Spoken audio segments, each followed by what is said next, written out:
एक दफा का जिक्र है कि जंगल के एक भूले हुए कोने में, जहाँ सूरज की रोशनी कदीम पत्तों से रक्स करती थी और शबनम के बोसे हुए फूल राज की सरगोशी करते थे, वहाँ लेसेंड्रा नाम की एक परी रहती थी।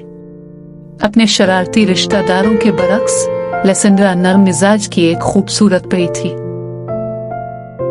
इसके पर झील पर चांदनी की तरह चमक रहे थे। लिजेंड्रा के पास एक जादुई लॉकेट था, एक नाजुक चांदी का जिसमें एक हीरा जड़ा हुआ था। जौहरी ने एक राज रखा, जो भी इसे पहनता है वो मुस्तकबिल में झलक सकता है। एक चांदनी रात लेसेंड्रा एक खुम्बी के ऊपर बैठी हुई थी। इसका लॉकेट इसके दिल पर बसा हुआ था। इसने अपने मकसद के बारे में सोचते हुए सितारों की तरफ देखा। लॉकेट गर्म होना शुरू हो गया और अचानक उसने एक ख्वाब देखा। मून किंग के गले में एक अजीम अलशान बाल। मून किंग अपने पुरस्कार तर्ज अमल और आसमानी मौसीकी से अपनी मोहब्बत के लिए जाना जाता था। इसकी बाल एक नायाब वाकया था जिसमें तमाम शुबों की मखलूकात ने शिरकत की। लेसेंड्रा का दिल धड़क उठा। वो चांद की चांदी की चमक के नीचे रक्स करने की ख्वाहिश रखती थी, लेकिन परियों को हकीकत के साथ घुल मिल जाने से मना किया गया था। बहादुर लिजेंड्रा ने अपना भेस बदलने का फैसला किया। इसने चांद की किरणों को एक गाउन में बनाया जो स्टारडस्ट की तरह चमकता था और उसके परों को नाजुक फीते में तब्दील कर दिया। जैसे ही लिजेंड्रा मून किंग के बाल रोम में दाखिल हुई, इसकी सांस उखड़ गई। फानूस बुर्जों के साथ टकरा रहे थे और हुआ जादू से गूंज रही थी। चांद बादशाह खुद मरकज में खड़ा था।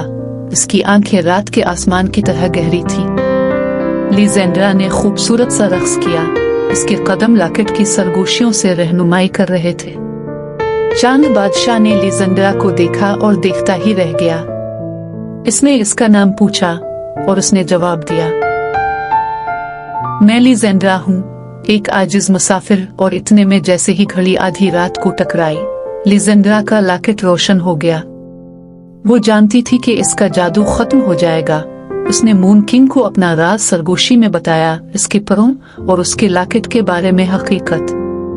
वो मुस्कुराया। लिजेंड्रा, मैं हमेशा से सितारों की तरफ खींचा रहा हूँ। शायद किस्मत तुम्हें यहाँ ले आई है। लेकिन जैसे ही घड़ियाल की आखिरी घंटी गूंजी, लिजेंड्रा एक चांदी की चप्पल छोड़कर गायब हो गई। चांद बादशाह ने इसे ढूंढने के लिए बेचैन होकर जंगल में तलाश किया। उसने हर लड़की पर चप्पल आजमाई, लेकिन किसी को भी वो पूरी ना हुई। इसी दौरान लिजेंड्रा अपने मशरूम के पास वापस आ गई। वो सोचती थी कि क्या मोहब्बत दायरों को पाट सकती है।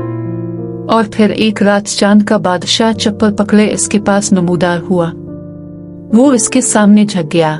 इसकी आंखें हैरत से भर गई। लिजेंड्रा, उसने कहा, तुम्हें परों को छुपाने की जरूरत नहीं है। क्या तुम मेरे साथ रहोगी? लिजेंड्रा बहुत हैरान हुई और खुश भी। चांद की किरण के परों वाली परी। चांद बादशाह ने इसे कबूल कर लिया और उन्होंने मिलकर रात पर हुक्मरानी की। उनकी मोहब्बत दायरों में एक रोशनी है और जादुई लॉकेट। ये लिजेंड्रा के साथ रहा, एक याद दहानी के कभी कभी तकदीर चांदनी बाल रूम्स में रक्स करती है और मोहब्बत जादू की हदों से भी आगे निकल जाती है। मुझे उम्मीद है कि ये कहानी आपके दिल में मुस्कुराहट लाएगी। For dolls and fairy tales, please like, subscribe my channel and press the bell icon.